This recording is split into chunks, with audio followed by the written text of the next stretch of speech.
8. It is the home of the Afropolitan, your home, Kaya. Thank you for choosing us. Speaking of homes, let's talk property. Fantastic. Do you want to say advanced Happy Mother's Day? Oh, yes. My boys have asked me to add this on their behalf. Okay. Lerato le Rinelo, they say Happy Mother's Day to Romelda, and I'm also heading that. Let's go back to the emails.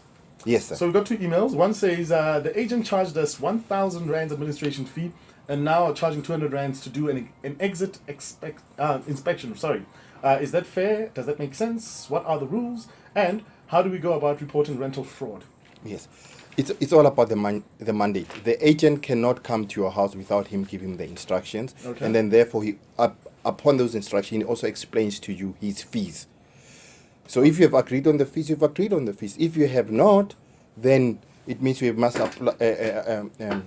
report the agent to Estate Agents Affairs Board. The Estate Agents Affairs Board, And yes. you can find them online, I'm assuming. Yes, I'll put it on your post. Okay, cool. So you'll find that on my Facebook page. And second email says, Hi, Katleho. We're having the same problem with my sisters. This is based on, I think, last week's conversation. Yes. My father is late, and my eldest sister went to change things under her name, including the house, as a beneficiary.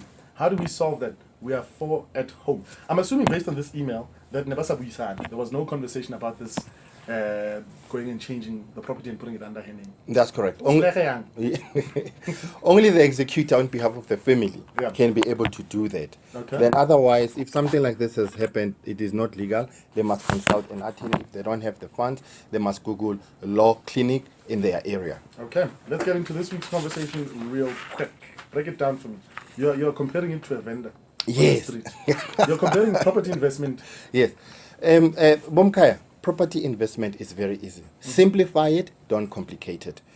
All the time, compare it to the vendor in the street. The vendor goes to buy the goods in order to sell, and he makes profit immediately. Yes. Buys low, sells high. That's correct. So constantly, he keeps on checking for cheap markets, either Costco, D, or Chinese market, whatever the case. So similarly, a property investor, as he keeps on speaking to people, he'll find distressed properties, either bank repo auctions or distressed sellers who will be his friends, colleagues, and family members. Okay. You understand? Who are distressed, then he can buy from them. Yeah. You understand? Yes.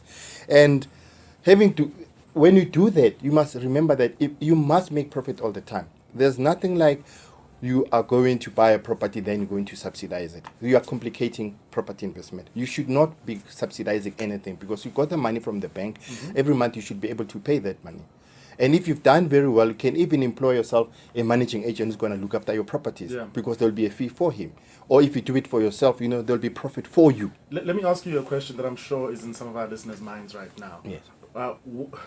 When does a property become an investment? So if I buy a property, for example, to live in, the intention being that it will appreciate in value and I will sell it at some point, is that an investment, or is it a property investor somebody who's buying to flip immediately or to rent it out immediately? My understanding, property investment is someone who buys to flip, someone who buys to hold. If you're buying in your house, you are consuming. Okay. It's just like someone who bought fruits and veg.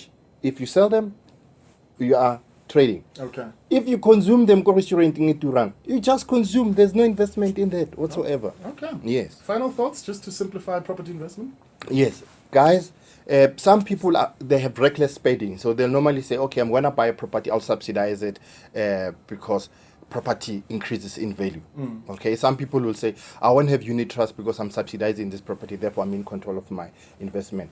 Having said all those things, no one has a crystal ball to say tomorrow this property is going to appreciate. Yes. So if today you didn't buy below market, then you've just complicated really property investment. It's like if you are a vendor going and buying apples at a price that you're not going to be able to move them at. Yes. So, and hoping that I know.